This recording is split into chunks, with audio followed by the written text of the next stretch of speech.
अनुसूचित जाति और जनजाति में क्रीमी लेयर लागू होगा, सुप्रीम कोर्ट का फैसला है। अभी तक क्रीमी लेयर का प्रावधान केवल पिछड़ी जातियों के आरक्षण में था, लेकिन भारत के इतिहास में यह पहली बार होगा कि अनुसूचित जाति और जनजाति के मामले में क्रीमी लेयर लागू किया जाएगा। इसे लेकर सवाल उठ रहे हैं कि क्या कोर्ट के सामने क्रीमी लेयर का प्रश्न था?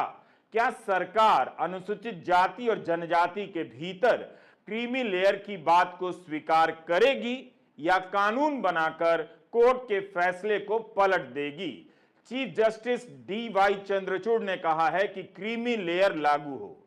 Justice B R. गवई ने कहा है कि क्रीमी लेयर का सिद्धांत सही कानूनी नजरिया है और यह SC/ST पर भी लागू होता है। आज का फैसला अनुसूचित जाति और जनजाति के आरक्षण में अलग अलग वर्गीकरण का आदेश देता है।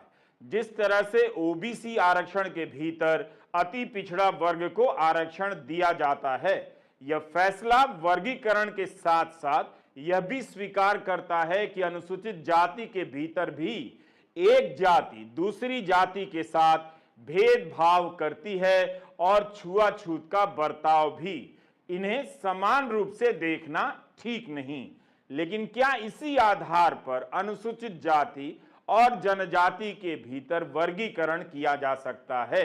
सुनवाई के दौरान भारत सरकार की भी यही दलील थी। एक तरह से देखें तो सुप्रीम कोर्ट का यह फैसला भारत सरकार के मनोनुकूल है। उपवर्गीकरण के मामले में कोर्ट का यह फैसला भारत सरकार की लाइन पर है। इसलिए इस बात की संभावना कम है कि भारत सरकार इस फैसले के खिलाफ संसद में कोई कानून बनाएगी। जिस तरह से SC/ST एट्रोसिटी एक्ट के मामले में सुप्रीम कोर्ट के फैसले के खिलाफ केंद्र सरकार ने संसद में कानून बना दिया था। उपवर्गीकरण के मामले को लेकर भी खूब बहस हो रही है। फैसला आज ही आया है तो दावा नहीं कर सकता कि सारे पहलुओं को बिजली की गति से समझकर वीडियो बना रहा हूं। आने वाले दिनों में इसकी व्याख्या जैसे जैसे विकसित होगी, रूप लेती जाएगी, हम वीडियो लेकर हाजिर होते रहेंगे। लेकिन आज हम फैसले और इसके बैकग्राउंड की बुनियादी बात करेंगे और कुछ प्रतिक्रियाओं को भी शामिल करेंगे।